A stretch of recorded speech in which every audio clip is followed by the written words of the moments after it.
शुभ सकाळ मित्रांनो. पुण्यात सर्वात महाग, सोन्यापेक्षा महाग भेटणारी गोष्ट म्हणजे सिलेंडर गॅस. मी पोचलो शॉपवरती पोचलो तर नितीन आणि राजू झंगडपकड चालू होती. मी तिथून तसंच श्रीनाथ पेंटवरती गेलो तर फ्लोर पेंट घेतला. फ्लोर पेंट घेऊन मी आणि नितीन गेलो Sinhagad college rainbow school primary स्कूलवरती, कारण की तिथले पेंटिंगचे काम पूर्ण झाले होते. तिथून पेंटिंगचं काम पाहून सरांपासून चेक घेऊन शॉपवरती गेलो. शेटला चेक दिला.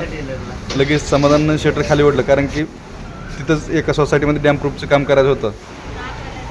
मी, नितीन, भारत काळे, शरद घेणार आणि समाधान आम्ही 5 जण त्या कामावरती पोचलो. तिथं पहिलं डॅम्प्रूफचं काम झालं होतं, पण ते लोकल पेंटरने केल्यामुळे 2 महिन्यातच ते पहिलं डॅम्प्रूफचं काम खराब झालं होतं. रेफरन्स त्यांचा पुढे आला म्हणून लोकल पेंटरकडून डॅम्प्रूफ केलं का असं होतं. त्यामुळं करताना तुम्ही व्यवस्थित कंपनीच्या बघा. लोकल पेंटरचं कसं कामाला बघा, हाताने समजा माल निघायला लागला. लोकल पेंटरची कामाला बघा. खरे चालू कर की. जेट वॉशर मशीन चालू झाली का लगेच बघा आता शरद पाहणं कसं धरायला सुरुवात करते. कसं आहे प्रेशर, कसं आहे जेट वॉशर मशीन.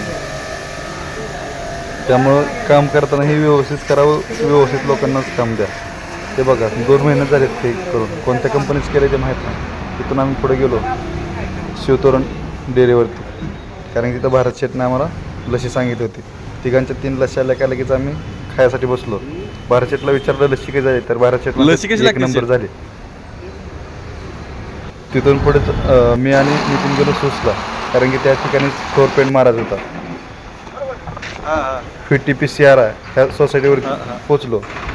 सोसायटीच्या गेटवरती गेलो तर लगेच तिथं इलेक्ट्रिकचा जो मेन DP असतो ते घेऊन बाहेर चालले होते.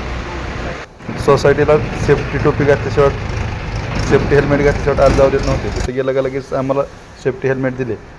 तिथून पुढे गेलं, ज्या ठिकाणी सॅम्पल मारायचं होतं तिथं क्लीन करून लगेच त्या क्रॅकमध्ये क्रॅकशीट भरून आम्ही फ्लोर पेंट मारायला सुरुवात केली.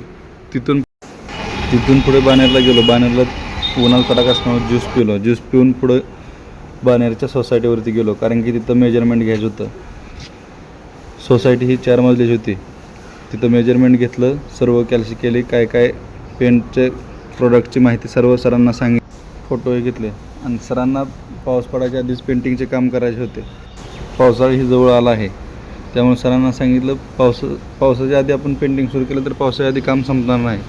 तिथून पुढे मी कोथरूडला राजारामपुरावर गेलो तर गर्दी होते. तिथं पोचलो रंगोली पेंटवरती व सजित भाईची गाठ घेऊन गप्पा गोष्टी केल्या. आजचा ब्लॉग इथे संपतो. धन्यवाद.